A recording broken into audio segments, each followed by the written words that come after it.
सवाल है कि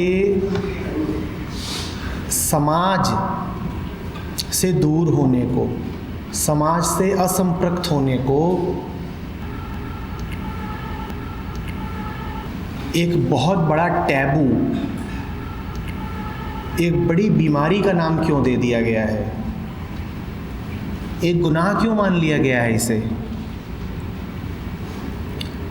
ज्योतिर का सवाल है कि अगर मैं अपने रास्ते चलना चाहता हूँ, अपने अनुसार जीना चाहता हूँ, तो दुनिया दुश्मन क्यों बनी बैठी है? लोगों को समस्या क्या है? अपना जीवन जी रहा हूँ, अपने कदमों चल रहा हूँ, अपनी राह बना रहा हूँ, दुनिया का क्या ले रहा हूँ? सवाल बड़ा जायज़ है।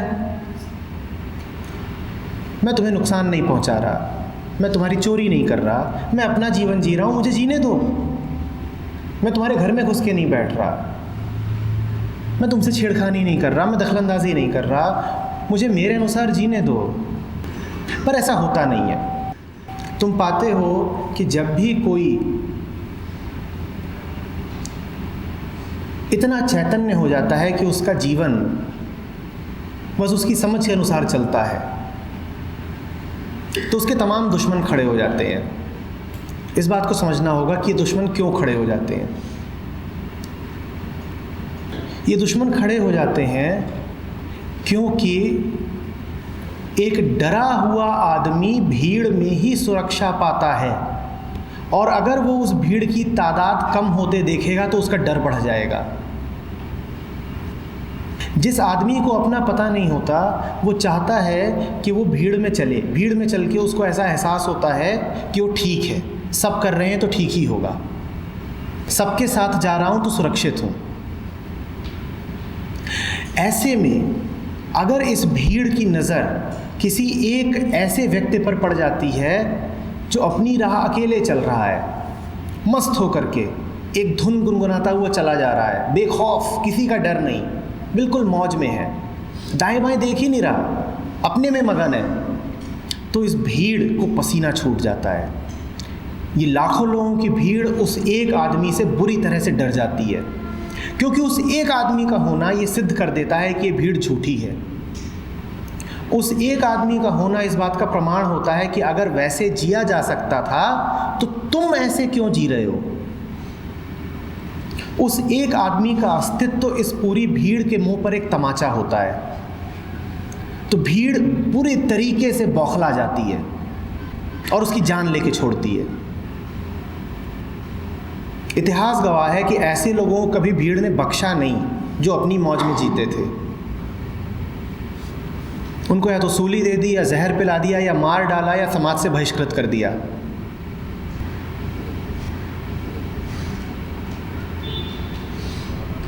वो एक आदमी भीड़ के लिए उतना ही खतरनाक होता है जितना कि रोशनी की बस एक किरण अंधेरे के लिए। रोशनी की एक किरण भी ये सिद्ध कर जाती है कि अंधेरा झूठा है, एक किरण भी उसको मिटा सकती है।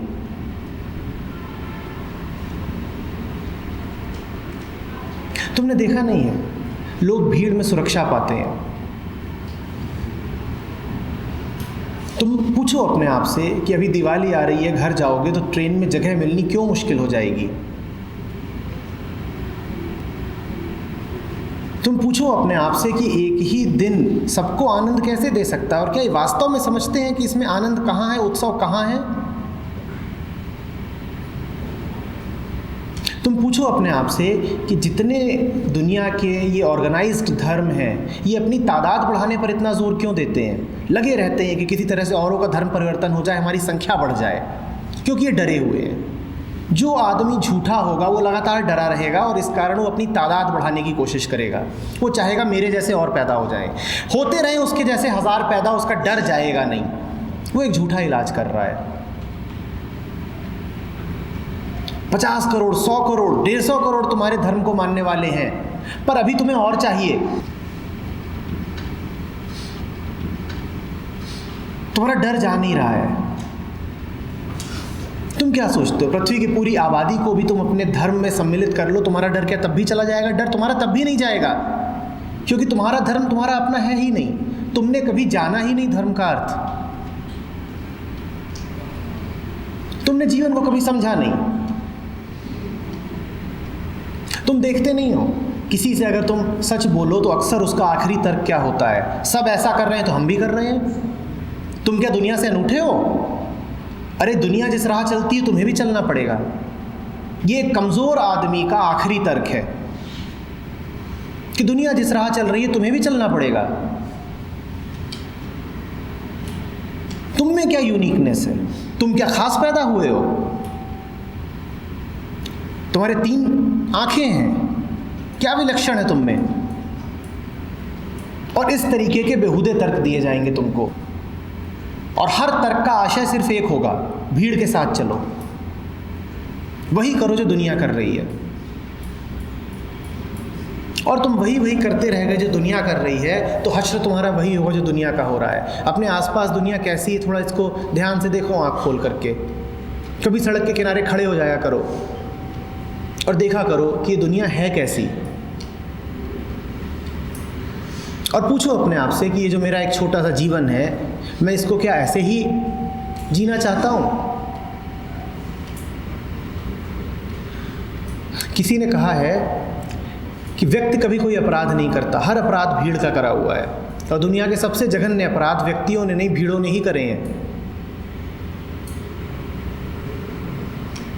व्यक्ति भी जब अपराध करता है तो तब करता है जब भीड़ उसके मन में घुस के बैठ जाती है। जो विशुद्ध मैं होता है, जो तुम्हारी निजता होती है, उसमें तुम कभी अपराध कर ही नहीं सकते। जब दंगे हो रहे थे तो देखना, एक अच्छा खासा भला आदमी जब भीड़ में आता है तो दंगाई बन जाता है। वो अपने पड़ोसी का घर जला देगा, वो छुरा घोंप देगा। ये काम ये आदमी एक व्यक्ति की तरह कभी नहीं कर पाता।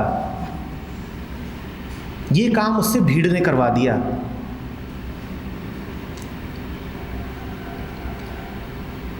जानते हो अपराधी कौन? जिसका मन अस्वस्थ और अस्वस्थ शब्द को जरा समझो। स्थित होना, जो अपने में स्थित है वही स्वस्थ है, जो स्व में स्थित है वही स्वस्थ है। बीमार वही जो अपने से बाहर हो गया है, जो भीड़ का गुलाम हो गया है, जिसका स्व खो गया है।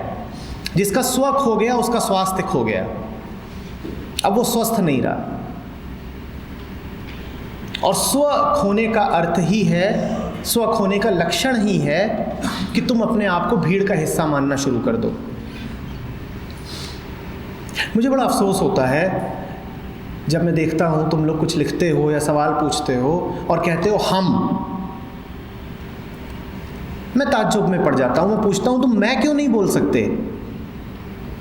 तुम मैं की भाषा में बात क्यों नहीं कर सकते? हम में तुम्हें सुरक्षा मिलती है। हम में तुम्हें लगता है कि मैं प्रतिनिधि हूँ एक भीड़ का, मैं अपनी बात थोड़ी कर रहा हूँ, मैं 100 और लोगों की ही बात कर रहा हूँ। इससे तुमको बड़ी ताकत मिलती है।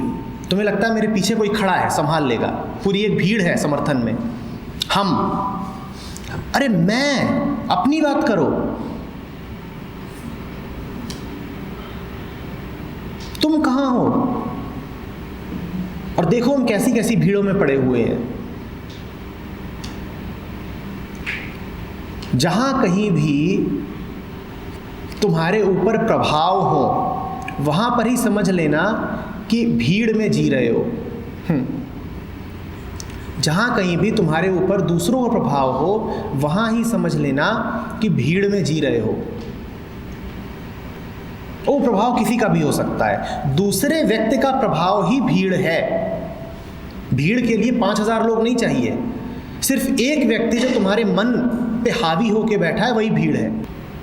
वो परिवार भी हो सकता है, वो समाज हो सकता है, वो मीडिया हो सकता है, वो कोई नेता हो सकता है, वो कोई धर्म ग्रंथ हो सकता है, वो कोई विचार हो सकता है, वो कोई आदर्श हो सकता है। जहां कहीं भी कोई दूसरा है वही भीड़ है। जो अपने में रह सके वही भीड़ से बचा हुआ है।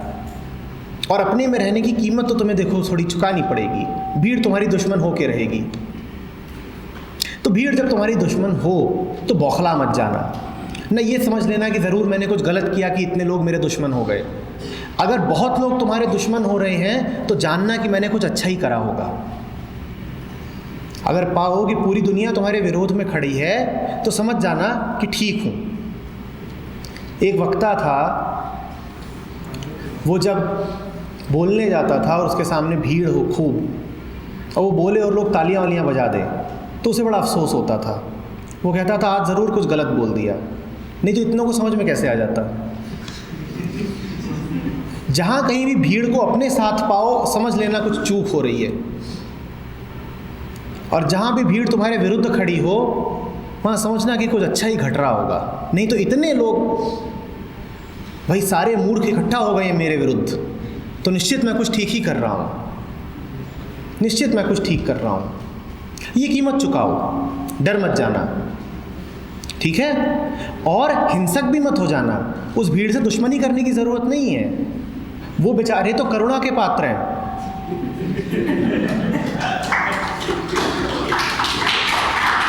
उन्हें खुद नहीं पता है कि वो क्या कर रहे हैं, तो अपनी जान तो बचा लो पर उनकी जान के दुश्मन मत हो जाना। समझो बात को, अपनी जान बचाओ पर उनकी जान के दुश्मन मत हो जाना, हिंसक मत होना। जब मौका मिले उनको उचित सलाह देना, उनकी मदद करना, क्योंकि भीड़ में जो भी है वो दुखी है, उसे तुम्हारी मदद की ज़रूरत है। भीड़ का हर व्यक्ति भीड़ से मुक्त होना चाहता है कहीं गहराई में, पर हो नहीं पा रहा, उसे तुम्हारी मदद चाहिए। उसे मदद देना, पर पहले अपनी जान बचा के। ठीक है, चलो।